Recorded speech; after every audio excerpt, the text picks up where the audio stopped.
Per noi non è solo il dire buon anniversario, sono 50 anni, no? Lo diceva il professor Bertolissi prima, no? 50 anni.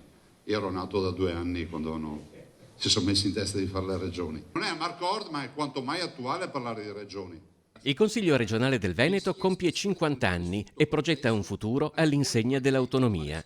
La prima seduta della neoeletta assemblea fu esattamente mezzo secolo fa, il 9 luglio del 1970. Ma quella di oggi è una celebrazione del passato con lo sguardo rivolto a domani. L'emergenza Covid-19 non è ancora passata del tutto, ma il processo verso l'autonomia prosegue. Il cerimoniale risente delle precauzioni anticontagio. Appena varcata la soglia di Palazzo Ferrofini, un addetto alla sicurezza misura la temperatura al presidente della regione Luca Zaia e al ministro per gli affari regionali Francesco Boccia. Col presidente del Consiglio Ciambetti e il segretario generale Valente, le strette di mano sono sostituite con un tocco di gomito.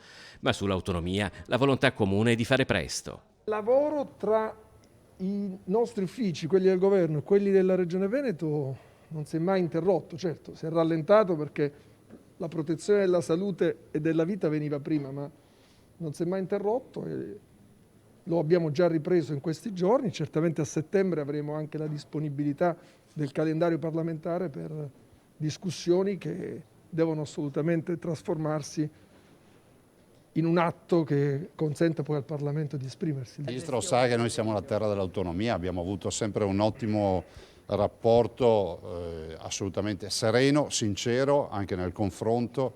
E insomma si è fatto un bel lavoro. Diciamo che il dossier del Veneto è pronto e dalle parole del Ministro lo si capisce. Mi fa piacere che sia stato ricordato che nonostante il fermo del Covid la partita dell'autonomia non si è mai arrestata. Boccia e Zaia parlano in occasione dell'inaugurazione della mostra che testimonia i 50 anni della Regione Veneto, visitabile nella sede del Consiglio. La collaborazione tra Stato centrale e regioni per fronteggiare l'emergenza coronavirus, rilevano entrambi, ha offerto un valido banco di prova di come si possano attuare determinati processi. Einaudi quando presentò la Costituzione diceva ad ognuno dovremo dare l'autonomia che si spetta, però tutti citano sta frase, io dico ne diceva anche un'altra Einaudi. Il risorgimento sarà finito quando tutti avranno la loro autonomia. Non è che noi siamo in guerra fondai, però questo per noi è un nuovo risorgimento, no? Pacifico, gandhiano, ma la volontà di portare a casa queste risposte. Penso che ne guadagnino tutte le forze politiche, perché oggi star qui a parlare di 50 anni non ha senso se non parliamo di quello che è il futuro.